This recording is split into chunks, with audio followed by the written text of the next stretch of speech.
belajar Pancasila, beriman dan bertakwa pada Tuhan Yang Esa, dan berakhlak mulia, berkebinekaan global, gotong royong mandiri, kreatif dan bernalar kritis. Belajar Pancasila, beriman dan bertakwa pada Tuhan Yang Esa, dan berakhlak mulia, berkebinekaan global, gotong royong mandiri, kreatif dan bernalar kritis.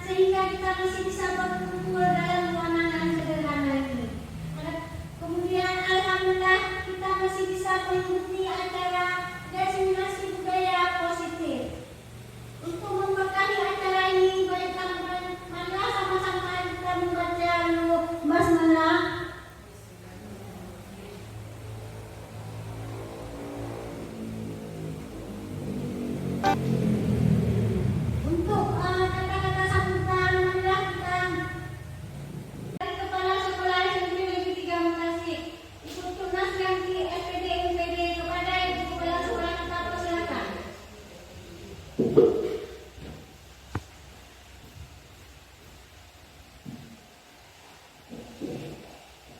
Bismillahirrahmanirrahim. Assalamualaikum warahmatullahi wabarakatuh. Bismillahirrahmanirrahim. Assalamualaikum warahmatullahi wabarakatuh. Disyukur pada Allah SWT yang mana pada hari ini kita dapat sama-sama mengikuti acara dan kegiatan daripada calon guru penggerak kita. Salam, mari kita hatur dan tunjukkan kepada Nabi besar Muhammad SAW yang telah memberi kita ilmu pengetahuan sehingga kita dapat merasakan dan menikmati pendidikan pada saat ini. Baiklah Ibu dan Bapak Guru sekalian, hari ini adalah sebuah kegiatan yang telah dilakukan oleh Ibu Suryani dan Ibu Yusnida pada kegiatan calon guru penggerak. Pada hari ini merupakan hari sosialisasi dan diseminasi budaya positif. Harapan saya, mari sama-sama kita Bapak dan Ibu guru untuk mendukung bahu-membahu dan bekerja sama di dalam berkolaborasi tentang betapa pentingnya dan kita harus menerapkan budaya positif buat siswa-siswa kita sekalian. Baiklah, dukungan besar dari saya pribadi sebagai kepala sekolah dan ibu guru semua kepada calon guru penggerak kita. Semoga kegiatan ini dapat kita wujudkan di sekolah kita SMP Negeri 3 Bekasi. Assalamualaikum warahmatullahi wabarakatuh.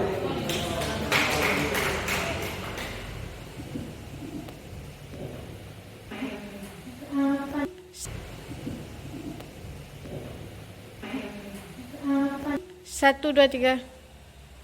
Kalian juga. Terima kasih kita ucapkan kepada Ibu Kepala SMP Negeri 3 Bekasi. Sekarang kita menuju kepada acara inti, yaitu diseminasi budaya positif yang disampaikan oleh Ibu Suryani SPDI sebagai calon guru penggerak angkatan 7. Kepada Ibu Suryani kita persilakan dengan segala hormat.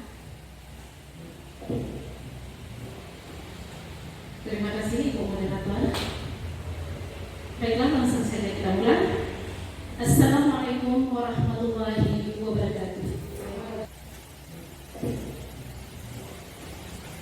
Terima kasih Ibu Moderator. Baiklah, langsung saja kita ulang. Assalamualaikum warahmatullahi wabarakatuh. Alhamdulillah, pada hari ini kita telah dapat melaksanakan kegiatan sosialisasi dan diseminasi tentang modul 1.4, yaitu budaya positif, penerapan budaya positif di sekolah. Yang pertama sekali yaitu ucapan terima kasih kepada ibu kepala sekolah SMP Negeri Makassar, yaitu Ibu Ucup Nasriatia MPD, yang telah memberikan begitu banyak dukungan dan motivasi kepada kami calon guru penggerak. Yang pertama sekali perkenalkan, nama saya Suryani SPDI, saya calon guru penggerak angkatan 7 SMP Negeri Makassar Aceh Besar. Nah, pada hari ini bukan berarti saya berdiri di sini bahwa saya yang paling hebat, saya yang banyak tahu, akan tetapi dalam mengikuti pendidikan guru penggerak selama 2 bulan, kami dituntut untuk menyampaikan, mensosialisasikan tentang pendidikan yang telah kami dapatkan, yaitu materi-materi penting terkait konsep-konsep utama dalam budaya positif, penerapan budaya positif dapat kami bagikan. Kita berbagi ilmu tanpa dibagi tidak akan bermanfaat rasanya. Dan budaya positif itu sendiri apabila dilakukan dan dilaksanakan oleh 1 atau 2 orang guru tidak akan berjalan. Jadi kita sama-sama, Bapak dan Ibu sekalian, sama-sama bekerja sama dan berkolaborasi.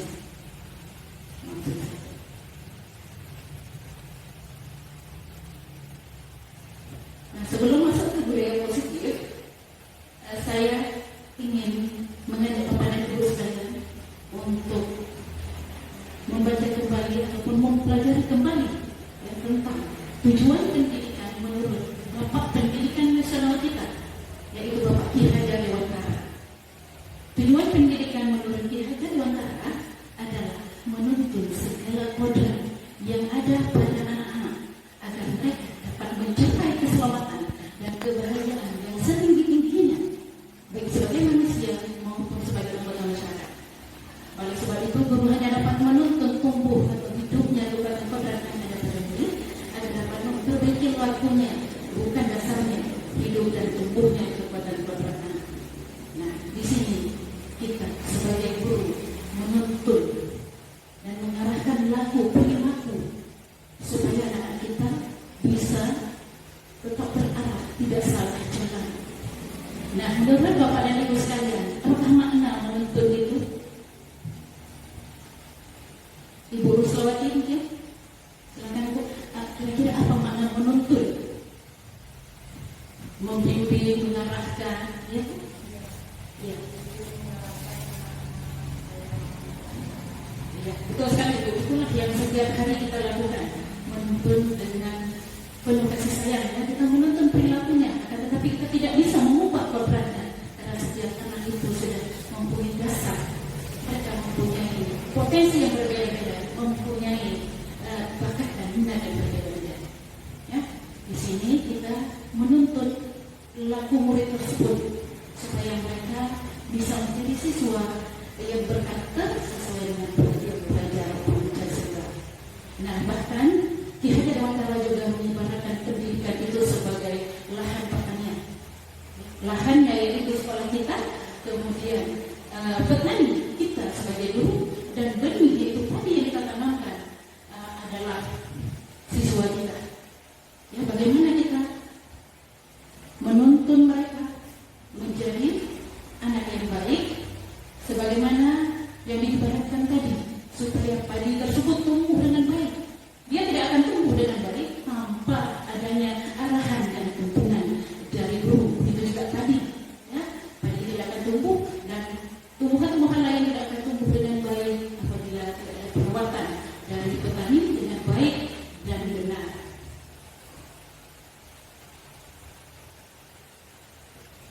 Nah, apa itu budaya positif? Budaya positif adalah nilai-nilai keyakinan, keyakinan dan kebiasaan di sekolah yang berpihak pada murid agar mereka dapat berkembang menjadi pribadi yang kritis, penuh hormat dan bertanggung jawab. Berdasarkan penerapan kebiasaan baik akan tercipta kebiasaan positif. Nah, apakah di sekolah kita sudah kita jalankan, Bapak dan Ibu, tentang kebiasaan positif? Sudah, ya. Setiap hari kita selalu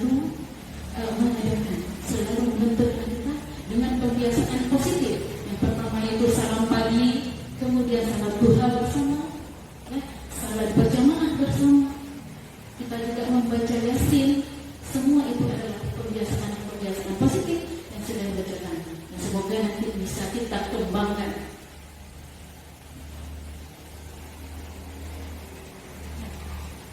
Konsep-konsep utama budaya positif, yang pertama, perubahan paradigma belajar. Yang kedua, disiplin positif. Yang ketiga, motivasi perilaku manusia. Yang keempat, keyakinan kelas. Yang kelima, kebutuhan dasar manusia. Yang keenam, restitusi, posisi kontrol guru. Dan yang ketujuh, segitiga restitusi.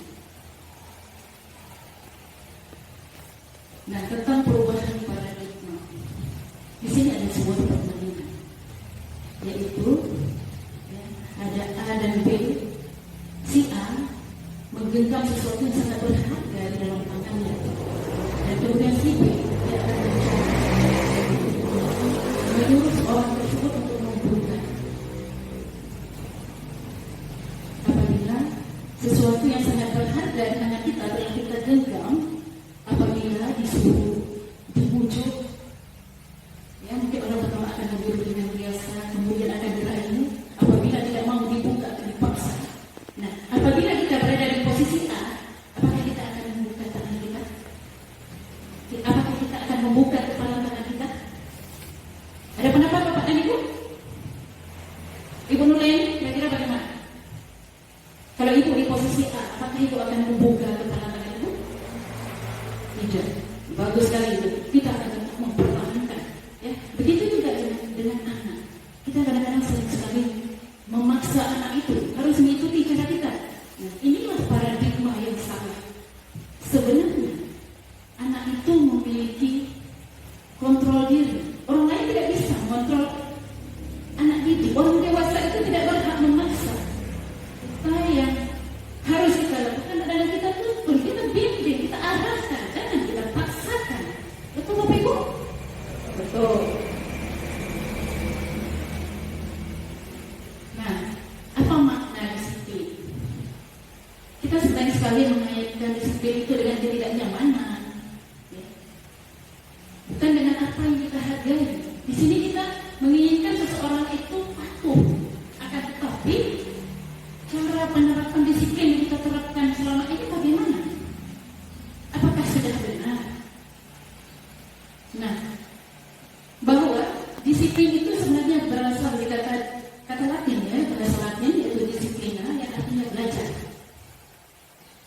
Disiplin itu membuat orang menggali potensinya menuju sebuah tujuan, apa yang dia hargai, bukan karena takut dipaksa, takut untuk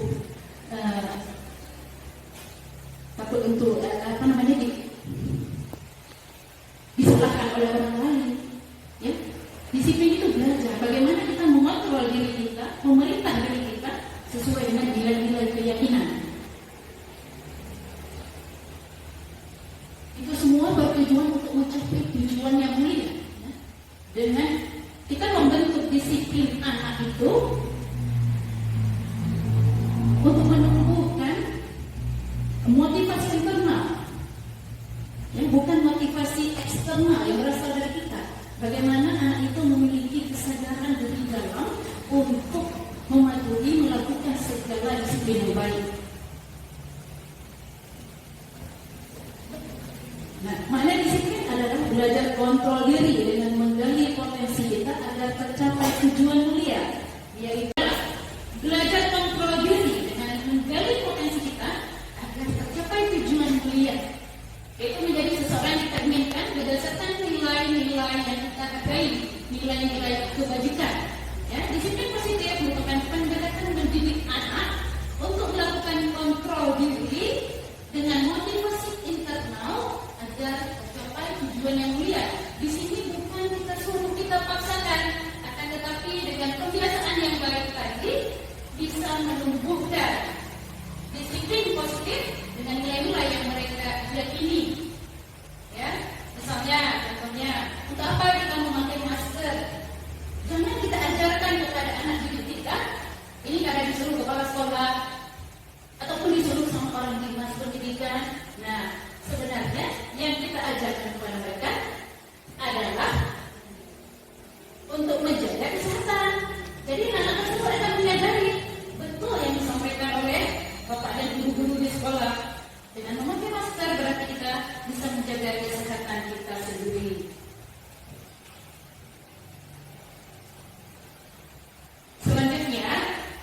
mulai motivasi perilaku manusia.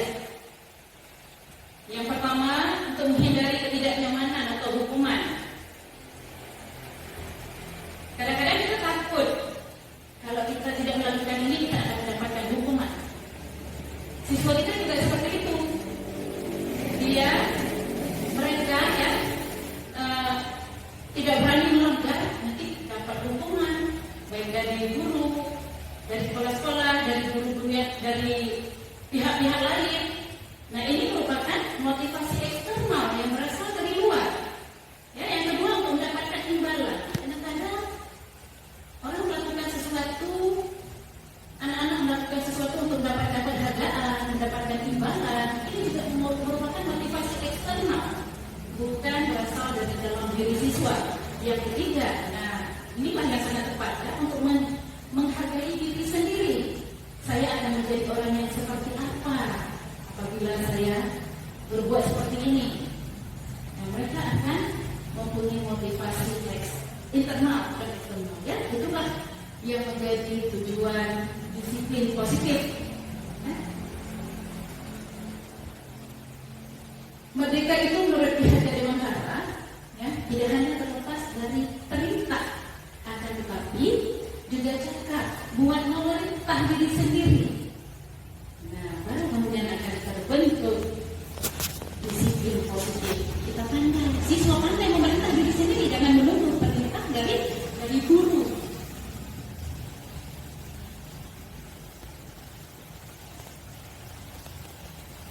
Kita guru juga sering memberikan penghargaan yang sebenarnya penghargaan itu dapat menurunkan kualitas.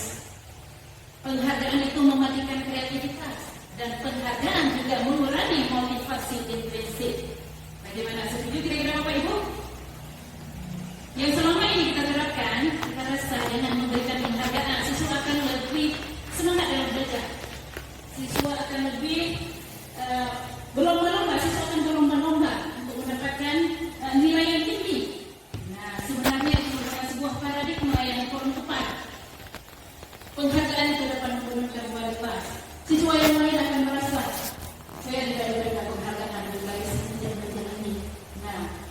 Berarti yang selama ini kita pikirkan benar itu sebuah pandangan atau paradigma yang kurang tepat.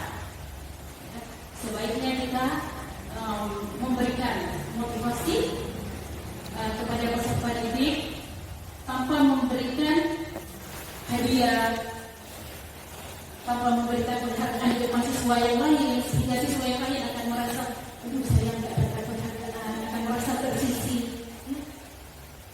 Ini akan membekas lama pada anak tersebut, sehingga semangat untuk belajar mereka menurun, rasa percaya diri juga menurun. Sebaiknya kita selalu memotivasi mereka untuk menjadi anak-anak yang terus belajar dan menanamkan kebajikan, nilai-nilai kebajikan dalam diri mereka. Di sini ada perbedaan antara hukuman atau konsekuensi. Mencatat 100 tahun ini di buku kalimat, saya tidak akan terlambat lagi. Ini kira-kira coba Bapak dan Ibu bacakan, itu masuk ke hukuman atau konsekuensi.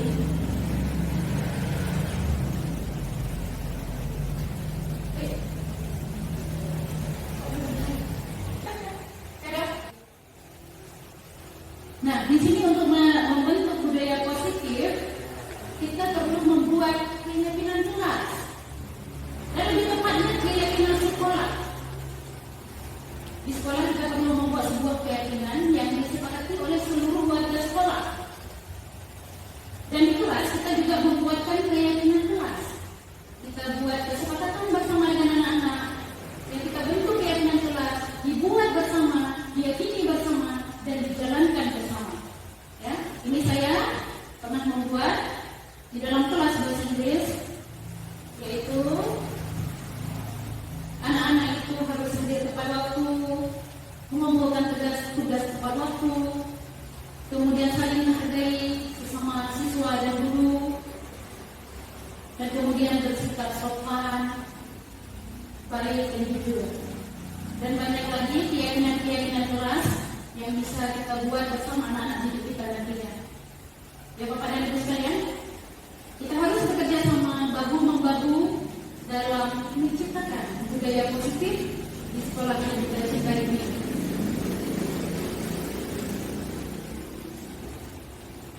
Nah, kebutuhan dasar manusia. Sebenarnya setiap perilaku itu mempunyai tujuan. Ada sesuatu yang belum tercapai. Kebutuhan dasar manusia ada 5. Yang pertama, kebutuhan akan kasih sayang dan rasa diterima. Bagaimana kita bayangkan siswa dan siswi kita di kelas? Kadang-kadang mereka kurang dapat kasih sayang, tidak diterima oleh teman-temannya, dan bahkan ada juga kasih sayang dari guru masih kurang. Ini sebenarnya itulah yang diharapkan anak-anak didik kita. Begitu juga kita membutuhkan kasih sayang dan rasa diterima. Mereka diterima di kelompok, ketika pembagian kelompok mereka disayangi oleh teman-temannya. Itulah yang diharapkan oleh siswa kita. Yang kedua, penguasaan.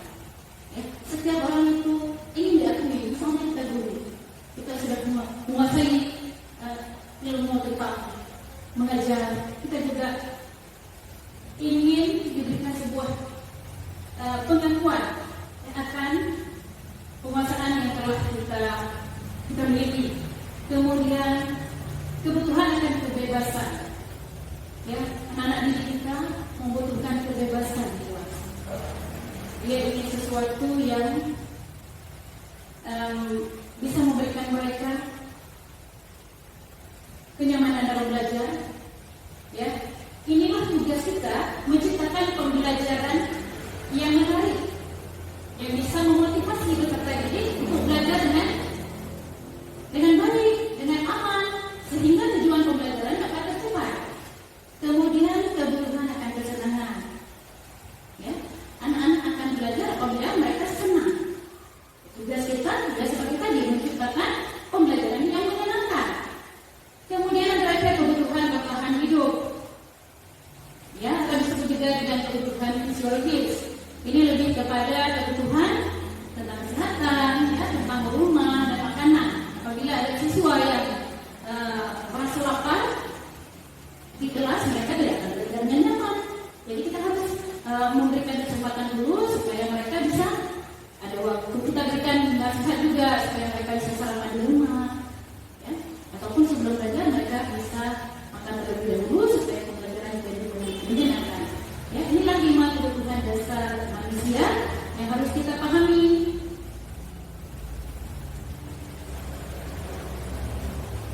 Nah, selanjutnya posisi kontrol guru.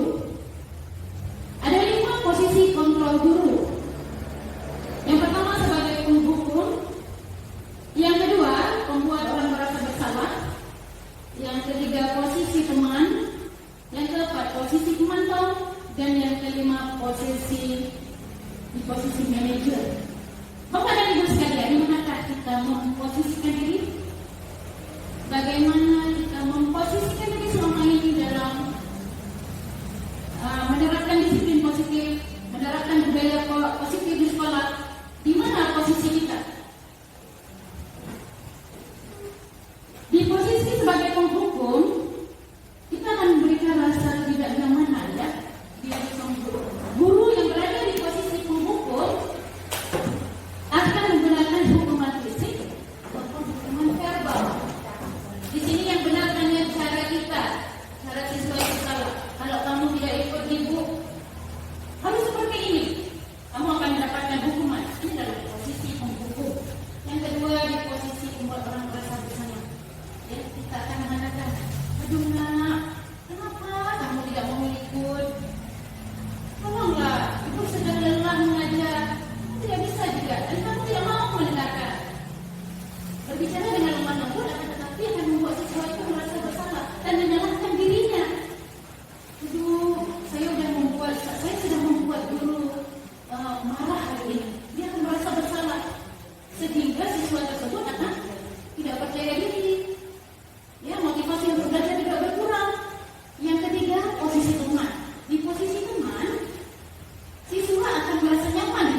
Nah, di sini ada contoh-contoh ya, sebagai penghukum, menghardik, menunjuk, menyakiti, menyindir, kemudian di posisi pembuat rasa bersalah akan berceramah dan mengatakan untuk muridnya seharusnya kamu begini, ya, kecewa sekali dengan kamu. Kemudian di posisi teman membuat alasan-alasan, membujuk mereka. Di posisi pemantau, ya, kita akan lebih mengarahkan mereka untuk mengikuti peraturan. Dan yang kelima, kita akan di posisi manajer mengajukan pertanyaan-pertanyaan bermakna supaya siswa tersebut mempunyai solusi terhadap masalah yang mereka hadapi. Nah, ini yang terakhir ada segitiga restitusi. Restitusi adalah proses menciptakan kondisi bagi murid untuk memperbaiki kesalahan mereka supaya bisa kembali pada kelompok dengan karakter yang lebih kuat, itu menurut Gosen. Ya, bagaimana mereka bisa menciptakan, bisa mencari solusi terhadap masalah yang mereka hadapi. Langkah-langkah restitusi ada 3. Yang pertama, menstabilkan identitas. Yang kedua, validasi tindakan yang salah. Yang ketiga, menanyakan keyakinan. Kita tidak menyalahkan siswa. Tentu setiap dia berbuat sesuatu ada tujuan. Jadi kita tanyakan kepada mereka, punya alasan. Jangan langsung kita panggil, wah kamu seperti ini. Akan tetapi kita harus membiasakan diri, memposisikan diri kita di posisi manajer, kemudian menerapkan segitiga restitusi dalam menyelesaikan masalah-masalah siswa sehari-hari. Ya, di sini kita akan mengajukan pertanyaan-pertanyaan bermakna yang dapat membuat murid menjadi lebih mandiri, lebih percaya diri, dan bertanggung jawab.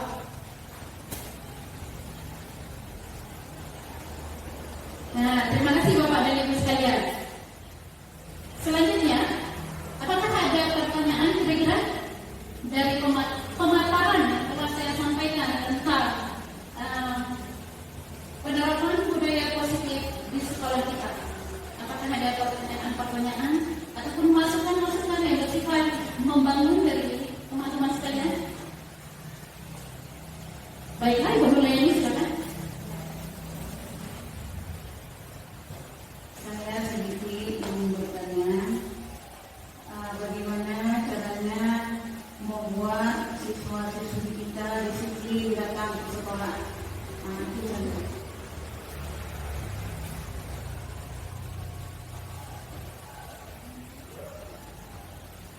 Terima kasih Bu Nulayani. Ada lagi pertanyaan? Mungkin saya jawab terlebih dulu ya. Nah, bagaimana membuat siswa kita agar disiplin datang ke sekolah? Nah, kita ini sebagai guru itu adalah teladan contoh bagi murid-murid kita.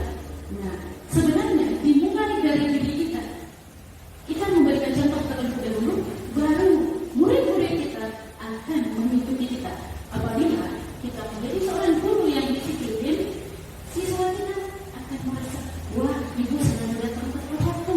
Dan kemudian kita ada keinginan sekolah, harus hadir di sekolah pukul berapa. Nah, siswa yang baik, yang menyadari akan disiplin, yang mempunyai disiplin positif, tentu akan menjaga hal-hal tersebut. Karena mereka sudah mempunyai motivasi intrinsik, ya, mereka akan datang tepat waktu. Dan seperti yang saya sebutkan tadi, ini butuh kesadaran dari diri kita sendiri untuk menjadi contoh dan model yang sangat baik yang bisa diikuti oleh siswa-siswa kita. Terkadang yang terjadi sekarang apa? Guru menyalahkan siswa.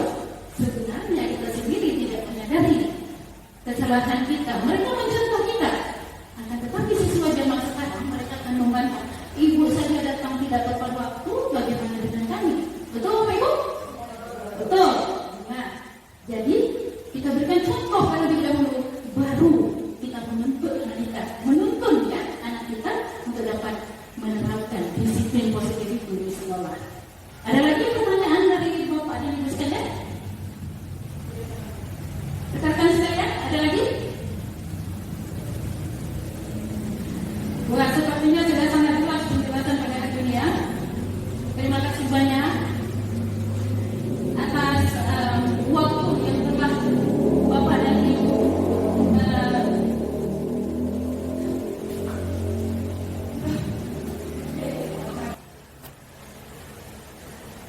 Terima kasih banyak Bapak dan Ibu sekalian atas kebersamaan kita pada hari ini ya dalam mengikuti dan menyukseskan kegiatan sosialisasi dan diseminasi budaya positif. Harapan saya besar sekali harapannya kami para guru